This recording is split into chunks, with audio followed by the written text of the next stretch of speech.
Vamos a mais uma aula? Iremos abordar o tema da semana 1 e 2 do seu PET.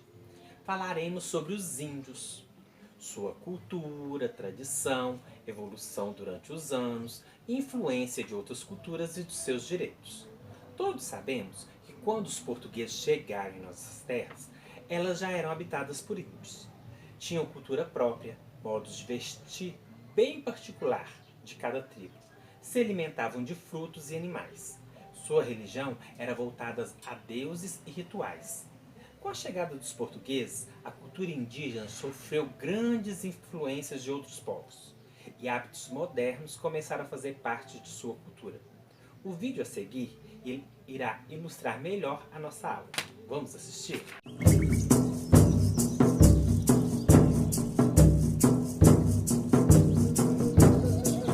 Quando Cristóvão Colombo navegou até a América em 1492, pensou que tivesse chegado às Índias, batizando de índios os nativos que encontrou.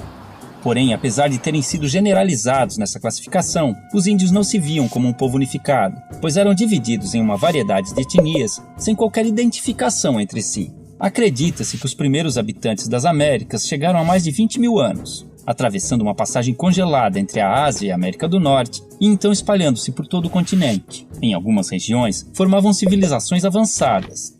Já no Brasil, fragmentaram-se por todo o território, formando grupos de diferentes tamanhos.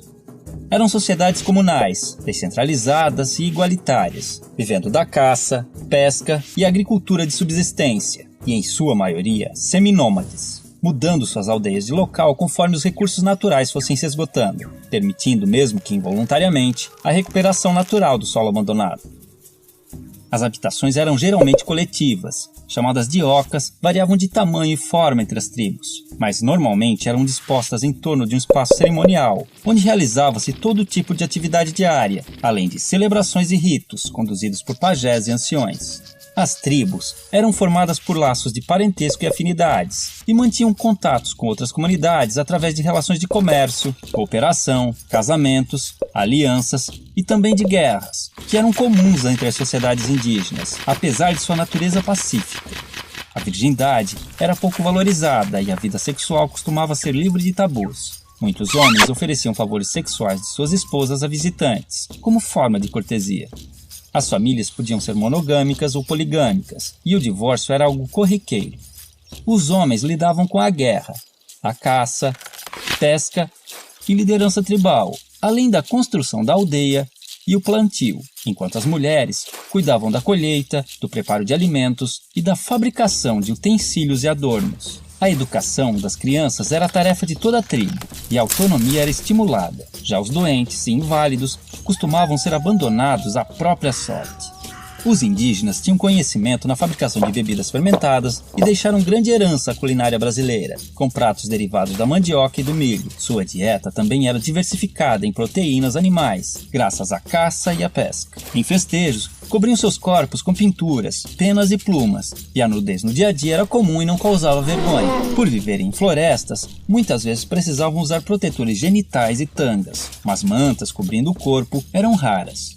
Muito higiênicos, devemos a eles o costume do banho diário. Mantinham muitos ritos e crenças religiosas, os quais podemos identificar por xamanismo, uma mistura de religião, crença, sistema de pensamento e configuração do mundo, em que acredita-se num universo não linear, sem início e sem fim definidos, onde o tempo se confunde.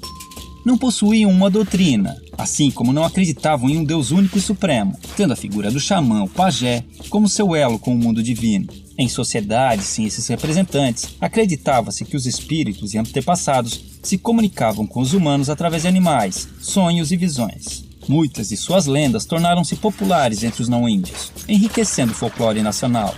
O uso de alucinógenos, tabacos e ervas era muito comum nos mais diversos rituais. Orientados pelas fases da Lua e conhecimentos astronômicos, entendiam as relações entre as mudanças climáticas, nas quais baseavam seu plantio e colheita.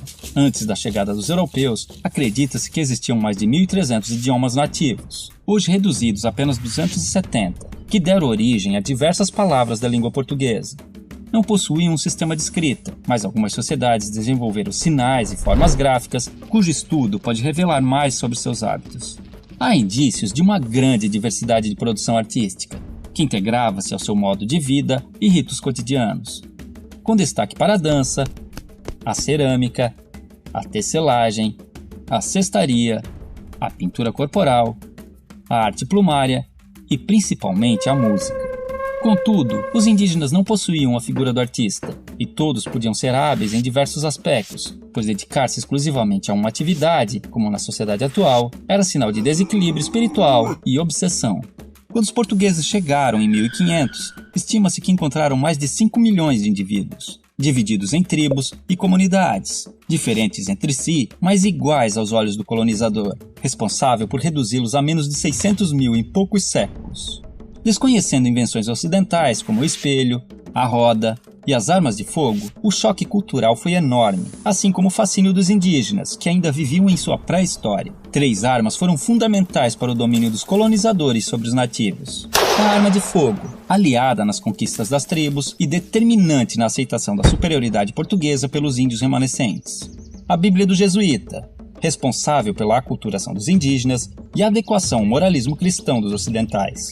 E uma invisível e poderosa arma biológica, inicialmente de forma involuntária, mas por vezes criminosa, o contato com os estrangeiros espalhou doenças e epidemias, às quais os nativos não possuíam imunidade, dizimando-os aos milhares e facilitando a ocupação de suas terras, como aconteceu no sul do Maranhão, onde fazendeiros deram roupas infectadas com varíola para as tribos locais. Porém, muitos indígenas auxiliaram os portugueses em expedições ao interior, em conflitos com outras tribos e ajudaram a escravizar grupos inimigos, além de fornecerem aos colonos produtos como a madeira, condimentos e substâncias medicinais. Isso tudo forçou os remanescentes a viver em condições precárias por muito tempo. Somente em 1967, com a criação da FUNAI, começaram a surgir e ganhar força associações indígenas que buscam melhorias em áreas como saúde, educação, meio ambiente, patrimônio e demarcação de terras.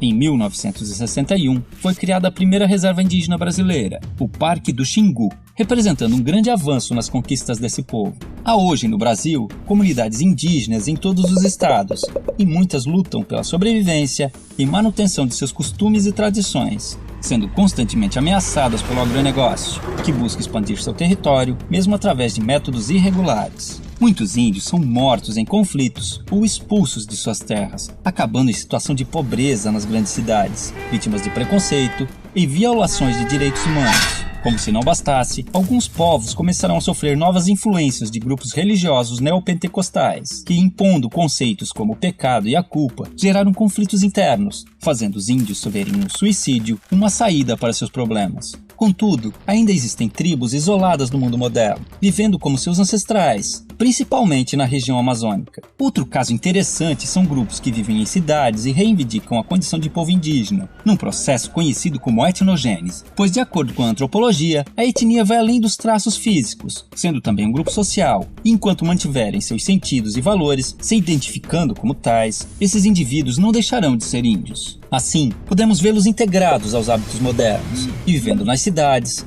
ocupando o mercado de trabalho, cadeiras nas universidades e cargos públicos, buscando também representação política e lutando por direitos como cidadãos que precisam manter sua cultura e tradições vivas, frente aos novos desafios que estão por vir.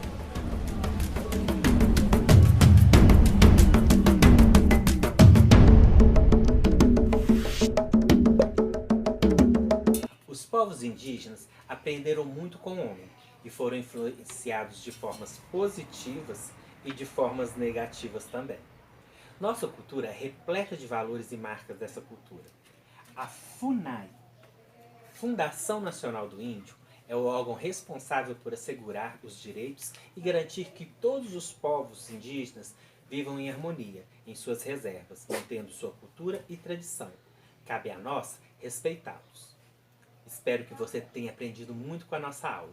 Até a próxima!